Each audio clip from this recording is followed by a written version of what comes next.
യേശുക്രിസ്തുവിൻ്റെ പരിശുദ്ധമായ നാമത്തിൽ എല്ലാ പ്രിയപ്പെട്ടവർക്കും മോർണിംഗ് ഡ്യൂവിൻ്റെ മറ്റൊരു പ്രഭാത വചന ധ്യാനത്തിലേക്ക് സ്വാഗതം. കഴിഞ്ഞ ദിവസങ്ങളിലെ ആത്മീക വചന ചിന്തകൾ നിങ്ങളുടെ ജീവിതത്തിൽ വളരെ അനുഗ്രഹപ്രദമായി തീർന്നു എന്ന് ഞാൻ വിശ്വസിക്കുന്നു. കഴിഞ്ഞ ദിവസം നമ്മൾ ചിന്തിച്ചത് റോമലേഖനം 8-ാം അധ്യായം അതിൻ്റെ 9-ാം വാക്യത്തിൻ്റെ അവസാന ഭാഗമായിരുന്നു. നമ്മൾ ഇങ്ങനെ ചിന്തിച്ചു: ക്രിസ്തുവിൻ്റെ ആത്മാവില്ലാത്തവൻ അവന് ഉള്ളവനല്ല. ക്രിസ്തുവിൻ്റെ ആത്മാവ് ഒരു വ്യക്തിയുടെ ഉള്ളിൽ ഉണ്ടാകേണ്ടതിൻ്റെ പ്രാധാന്യതയാണ് നമ്മൾ ചിന്തിച്ചത്. രണ്ട് പ്രധാനപ്പെട്ട വാക്യങ്ങൾ നമ്മൾ ഇന്നലെ ചിന്തിപ്പാനിടയായി തീർന്നു. എഫേസ്യ ലേഖനം 5-ാം അധ്യായം 18 മുതൽ 20 വരെയുള്ള വേദഭാഗങ്ങളിൽ വീഞ്ഞു കുടിച്ച് മത്തരാകരുത്, അതിനാൽ ദുർനടപ്പ് ഉണ്ടാകുമല്ലോ, ആത്മാവ് നിറഞ്ഞവരായി സങ്കീർത്തനങ്ങളാലും സ്തുതികളാലും ആത്മീയ ഗീതങ്ങളാലും തമ്മിൽ സംസാരിച്ചും നിങ്ങളുടെ ഹൃദയത്തിൽ കർത്താവിന് പാടിയും കീർത്തനം ചെയ്തും നമ്മുടെ കർത്താവ് യേശുക്രിസ്തുവിൻ്റെ നാമത്തിൽ ദൈവം പിതാവുമായവന് എല്ലായ്പ്പോഴും എല്ലാറ്റിനു വേണ്ടിയും സ്തോത്രം ചെയ്തുകൊള്ളുവേ. പ്രാർത്ഥന, ആരാധന എന്നുള്ള രണ്ട് ആത്മീയമായ കാര്യങ്ങളെക്കുറിച്ചാണ് ഈ എഫേസ്യ ലേഖനം 5-ാം അധ്യായത്തിൽ അപ്പോസ്തലനായ പൗലോസ് പറയുന്നത്. നമ്മുടെ ജീവിതത്തിൽ ആരാധനയുടെയും പ്രാർത്ഥനയുടെയും പ്രാധാന്യം എത്ര വലുതാണ് എന്നുള്ളതാണ് ഇത് സൂചിപ്പിക്കുന്നത്. കേവലം ആരാധന എന്ന് പറയുന്നത് നമ്മൾ ആരാധന കാണുകയല്ല, പാട്ട് കാണുകയല്ല, ശുശ്രൂഷകൾ കാണുകയല്ല, മറിച്ച് നമ്മൾ ഓരോരുത്തരും ആ ശുശ്രൂഷയിൽ നാം ആക്റ്റീവായിട്ട് നമ്മളെ തന്നെ ദൈവകരങ്ങളിലേക്ക് ദൈവത്തിന് മുമ്പാകെ സമർപ്പിച്ചുകൊണ്ട് നമ്മൾ ആത്മാവ് നിറഞ്ഞവരായി തീരണം. വ്യക്തിപരമായി ഓരോരുത്തരും ആത്മാവിൻ്റെ നിറവിൽ, അതായത് ക്രിസ്തു നമ്മുടെ ഉള്ളിൽ വസിക്കുന്നതിൻ്റെ ആ ഒരു കോൺസ്റ്റൻ്റ് ആയിട്ടുള്ള ഒരു അനുഭവം, തുടർമാനമായ അനുഭവം. പലർക്കും ഈ ആത്മാവ് നിറഞ്ഞവർ എന്നുള്ള ആ പദത്തെക്കുറിച്ച് ശരിയായിട്ടുള്ള അറിവില്ല. ചിലർ ചിന്തിക്കുന്നത് പരിശുദ്ധാത്മാവ് വന്നിട്ട് തുള്ളിച്ചാടുന്നതാണ് ആത്മാവിൻ്റെ നിറവെന്നുള്ളതാണ്. പക്ഷെ അതല്ല വിശുദ്ധ വേദപുസ്തകം പറയുന്നത്. അത് നമുക്കൊരു സന്തോഷത്തിൻ്റെ ഒരു എക്സ്പ്രഷൻ മാത്രമേ ഉള്ളൂ. പക്ഷേ പരിശുദ്ധാത്മാവിൻ്റെ നിറവ് എന്ന് പറയുന്നത്, അല്ലെങ്കിൽ ക്രിസ്തുവിൻ്റെ ആത്മാവ് നമ്മുടെ ഉള്ളിൽ വസിക്കുന്നു എന്ന് പറയുന്നത് കോൺസ്റ്റൻ്റ് ആയിട്ട് ഒരു നദി ഒഴുകുന്നത് പോലെയുള്ള തുടർമാനമായിട്ടുള്ള ഒരു ജീവിത ശൈലിയാണ് നമുക്ക് വേണ്ടത്. ഇത് വളരെയധികം പ്രധാനപ്പെട്ട കാര്യമാണ്. പരിശുദ്ധാത്മ നിറവ് എന്ന് പറയുന്നത് ക്രിസ്തുവിൻ്റെ ആത്മാവ് നമ്മുടെ ഉള്ളിൽ കോൺസ്റ്റൻ്റ് ആയിട്ട് ഒരു നദി പോലെ ഒഴുകുന്നതായ, അതേപോലെ സജീവമായി നിൽക്കുന്നതായ അനുഭവത്തെയാണ് കാണിക്കുന്നത്. എന്നാൽ അപ്പോസ്തല പ്രവൃത്തി 2-ാം അധ്യായത്തിൽ നമ്മൾ കാണുന്നത് പരിശുദ്ധാത്മാവിൻ്റെ അഭിഷേകത്തെക്കുറിച്ചാണ്, അധികാരപ്പെടുത്തലിനെ കുറിച്ചാണ് നമുക്ക് കാണുവാൻ കഴിയുന്നത്. അത് നമ്മുടെ ജീവിതത്തിൽ അത് പ്രത്യേകമായ ഒരു കാര്യമാണെന്നുകൂടെ നമ്മൾ മനസ്സിലാക്കുക. പല ആളുകളും പരിശുദ്ധാത്മാവിൻ്റെ അഭിഷേകം പ്രാപിക്കാതെ വിഷമിക്കുന്ന ആളുകളെ ഞാൻ കണ്ടിട്ടുണ്ട്. അത് എൻ്റെ ജീവിതത്തിൽ വലിയൊരു പോരായ്മയാണെന്ന് പലരും ചിന്തിക്കുന്നുമുണ്ട്. അത് അങ്ങനെ തന്നെയാണ് എന്നും ഞാൻ കരുതുന്നു. പക്ഷേ അതേസമയം തന്നെ നിങ്ങൾ ആരും നിരാശപ്പെടേണ്ട കാര്യമില്ല. നിങ്ങളുടെ പൊതുജനന അനുഭവത്തിൽ തന്നെ ക്രിസ്തുവിൻ്റെ ആത്മാവ് നിങ്ങളുടെ ഉള്ളിൽ വന്നു. ഇനി നമ്മൾ ചെയ്യേണ്ടത് കർത്താവ് യേശുക്രിസ്തുവിൽ വിശ്വസിക്കുന്നവരുടെ ഉള്ളിൽ നിന്നും തിരുവെഴുത്ത് പറയുന്നത് പോലെ ജീവജലത്തിന് നദികൾ ഒഴുകും എന്ന് പറഞ്ഞാൽ ആ ഒരു കോൺസ്റ്റൻ്റ് ആയിട്ടുള്ള ഫ്ലോ നമ്മുടെ ജീവിതത്തിൽ ഉണ്ടായിരിക്കണം. അങ്ങനെയാണെങ്കിൽ മാത്രമേ ആ ആത്മാവിൻ്റെ ആ നിറവ് നമുക്ക് അനുഭവിക്കാൻ കഴിയത്തുള്ളൂ. സാധാരണയായ ആളുകൾ അന്യഭാഷയോടുകൂടെ പരിശുദ്ധാത്മാവ് പ്രാപിക്കുന്നതിനെക്കുറിച്ച് പറയുന്നത് അതൊരു അഭിഷേകമാണ്, അതൊരു അധികാരപ്പെടുത്തലാണ്, എംപവർമെൻ്റ് ആണ്. അത് നമ്മുടെ ശുശ്രൂഷയുമായി ബന്ധപ്പെട്ടാണ് നമുക്ക് കൂടുതൽ കാണുവാൻ കഴിയുന്നത്. കർത്താവ് യേശുക്രിസ്തുവിൻ്റെ ശിഷ്യന്മാരെ അപ്പോസ്തല പ്രവൃത്തി 2-ാം അധ്യായത്തിൽ പിതാവായ ദൈവം അഭിഷേകം ചെയ്യുമ്പോൾ അത് അവരുടെ ശുശ്രൂഷയ്ക്ക് വേണ്ടിയുള്ള ഒരു അധികാരപ്പെടുത്തലായിരുന്നു. അതുകൊണ്ടാണ് കർത്താവ് യേശുക്രിസ്തു പറഞ്ഞത്, എന്നോട് കേട്ട പിതാവിൻ്റെ വാഗ്ദത്തത്തിനായി നിങ്ങൾ യെരൂശലേമിൽ കാത്തിരിക്കണം. കർത്താവ് യേശുക്രിസ്തു അവരോട് പറയുന്നത്, നിങ്ങൾ ഇപ്പോൾ യെരൂശലേം വിട്ടു പോകണ്ട, മറിച്ച് നിങ്ങൾ വാഗ്ദത്തത്തിന് വേണ്ടി കാത്തിരിക്കണം. അത് അവൻ നമുക്ക് തരുന്ന അധികാരപ്പെടുത്തലാണ്. അതുകൊണ്ട് പരിശുദ്ധാത്മാഭിഷേകം പ്രാപിച്ച ഓരോ വ്യക്തിയും അധികാരപ്പെട്ടവനാണെന്നുള്ള കാര്യം നമ്മൾ മറക്കരുത്. അതുകൊണ്ട് പരിശുദ്ധാത്മാഭിഷേകം പ്രാപിക്കാത്ത വ്യക്തികൾ അങ്ങനെ അല്ലാത്തവരാണെന്നുള്ള ചിന്തയും നമ്മുടെ ഉള്ളിൽ വേണ്ട. കാരണം അവരുടെ ഉള്ളിലും ഈ ആത്മാവ് വ്യാപരിക്കുന്നുണ്ട് എന്നുള്ള കാര്യം നമ്മൾ മറന്നു പോകരുത്.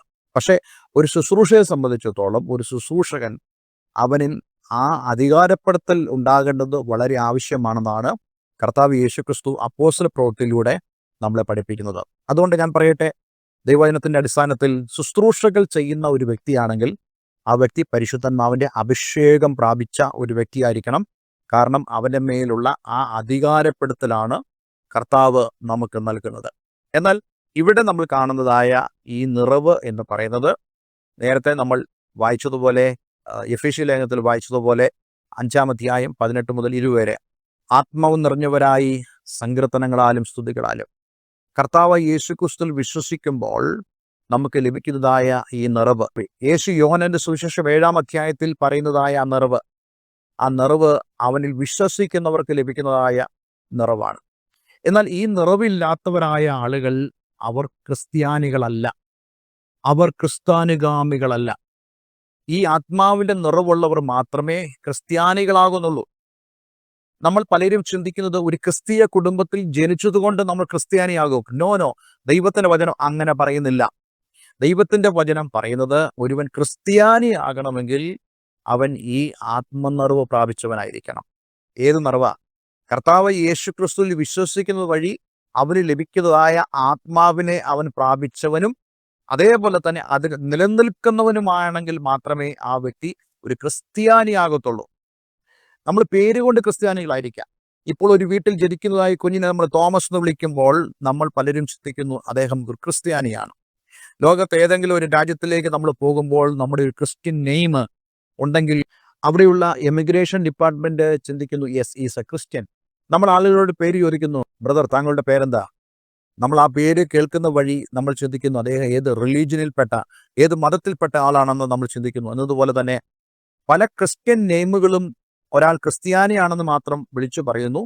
പക്ഷേ ദൈവത്തിന് മുമ്പാകെ ദൈവത്തിന് മാത്രമേ അറിയത്തുള്ളൂ അവൻ ക്രിസ്ത്യാനിയാണോ അല്ലയോ എന്നുള്ളത്. കാരണം ഈ ക്രിസ്തുവിന്റെ ആത്മാവ് ഒരുവനിൽ വസിക്കുന്നില്ലെങ്കിൽ അവനൊരു ക്രിസ്ത്യാനിയല്ല. അതുകൊണ്ടാണ് ഞാൻ പറഞ്ഞത്, മദ്യപിക്കുന്നവൻ അവൻ്റെ പേര് തോമസ് എന്നാകാം, അല്ലെങ്കിൽ ഷാമുവൽ എന്നാകാം, എന്തുമാകാം. He's not a Christian. അദ്ദേഹം ഒരു ക്രിസ്ത്യൻ അല്ല. പേരുകൊണ്ട് ക്രിസ്ത്യൻ ആയിരിക്കാം, പക്ഷേ അവൻ്റെ സ്വഭാവം കൊണ്ടോ ജീവിത രീതി കൊണ്ടോ ആത്മീയമായ തലത്തിലോ ഹീസ് നോട്ട് എ ക്രിസ്ത്യൻ. അവനൊരു ക്രിസ്ത്യാനി അല്ല എന്നുള്ളത്. അതുകൊണ്ട് എന്നെ കേൾക്കുന്ന പ്രിയമുള്ളവരെ, ഇവിടെ നമ്മൾ കാണുന്ന പോലെ ക്രിസ്തുവിൻ്റെ ആത്മാവില്ലാത്തവൻ അവന് ഉള്ളവൻ അല്ല. ഞാൻ 10-ാം വാക്യമാണ് നിങ്ങളുടെ മുമ്പാകെ വായിച്ച് ധ്യാനിപ്പാൻ ആഗ്രഹിച്ചെങ്കിലും ദൈവത്തിൻ്റെ പരിശുദ്ധാത്മാവ് ഈ ഒരു 9-ാം വാക്യത്തിൽ തന്നെ എന്നെ ഇന്നും നിർത്തുകയാണ്. പക്ഷേ ഇന്ന് ഈ വചനം കേൾക്കുമ്പോൾ നമ്മൾ ഓരോരുത്തരും മനസ്സിലാക്കേണ്ടത് എത്രത്തോളം പ്രാധാന്യം ഈ 2 വേദഭാഗങ്ങളിൽ നിന്നും നമുക്ക് മനസ്സിലാക്കാൻ സാധിക്കും. ഒന്നാമതായിട്ട് നമ്മൾ വായിച്ചത് എഫേസ്യ ലേഖനത്തിൽ നിന്നുമാണല്ലോ. ആ വേദഭാഗത്ത് പറയുന്നത് ദുർനടപ്പിന് കാരണമായ യാതൊരു കാര്യങ്ങളും നമ്മുടെ ജീവിതത്തിൽ ഉണ്ടാകാൻ പാടില്ല. അത് മദ്യമായിരിക്കാം, മയക്കുമരുന്നുകളായിരിക്കാം, ദുർസ്വഭാവങ്ങളായിരിക്കാം, ഇങ്ങനെ പല കാര്യങ്ങളും. അതിൻ്റെ സ്ഥാനത്ത് നമ്മൾ ആത്മാവ് നിറഞ്ഞവരായി ആരാധനയും പ്രാർത്ഥനയും ആത്മീയമായ ശുശ്രൂഷകളും ഉള്ളവരായി നിന്നെങ്കിൽ മാത്രമേ നമുക്ക് ദൈവത്തിന് മുമ്പാകെ ഫലകരമായി ഈ ലോകത്തിൽ ഫലകരമായി നമുക്ക് ജീവിക്കാൻ കഴിയത്തുള്ളൂ. 2-ാമത്തെ വാക്യത്തിൽ കർത്താവ് യേശുക്രിസ്തു ആഹ്വാനം ചെയ്യുകയാണ്, ദാഹിക്കുന്നവനെല്ലാം എൻ്റെ അടുക്കൽ വരട്ടെ. അത് ആത്മദാഹത്തെ കാണിക്കുക.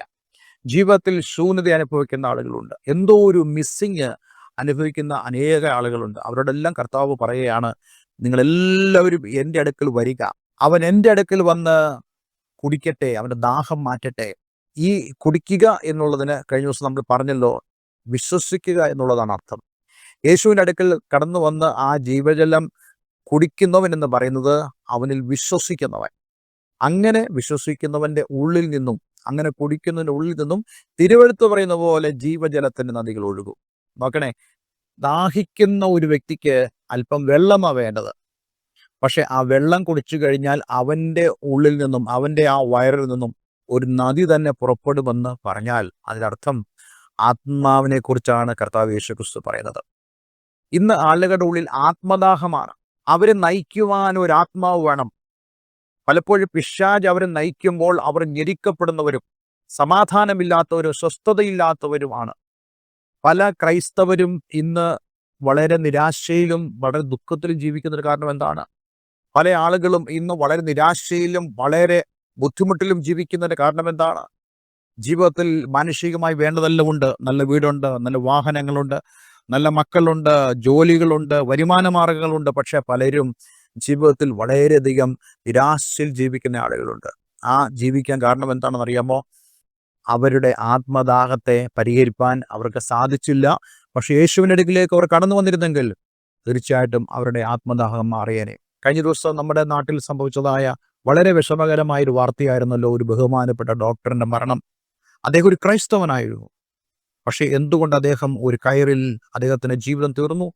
ഞാൻ പൂർണ്ണമായി വിശ്വസിക്കുന്നു, ആ വ്യക്തിയുടെ ഉള്ളിലെ ആത്മദാഹം പരിഹരിപ്പാൻ അദ്ദേഹത്തിന് കഴിഞ്ഞില്ല. വാസ്തവമായിട്ടും യേശുവിൻ്റെ അടുക്കിലേക്ക് അദ്ദേഹം ചെന്നിരുന്നെങ്കിൽ അവൻ്റെ ആ ദാഹം മാറിയേനെ. ഒരുപക്ഷെ നിങ്ങൾ എന്നെ കളിയാക്കുമായിരിക്കാം, അതേ ഒരു ക്രിസ്ത്യാനിയല്ലേ ബ്രദറെ എന്ന് പറഞ്ഞ്.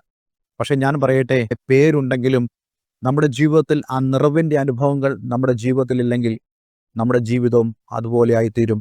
നിരാശയിൽ നമ്മൾ ഒടുങ്ങേണ്ടതായിട്ട് വരും.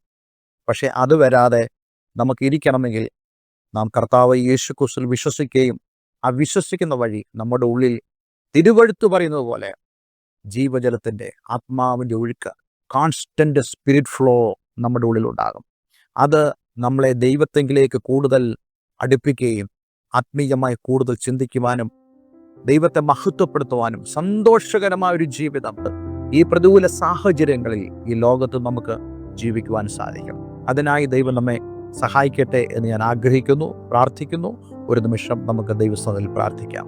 സ്വർഗ്ഗപിതാവേ, നല്ല സമയത്തിനായി നന്ദി പറയുന്നു. ഇന്ന് ഞങ്ങളെ കേൾപ്പിച്ച വളരെ മനോഹരമായ സന്ദേശത്തിനായി സ്തോത്രം.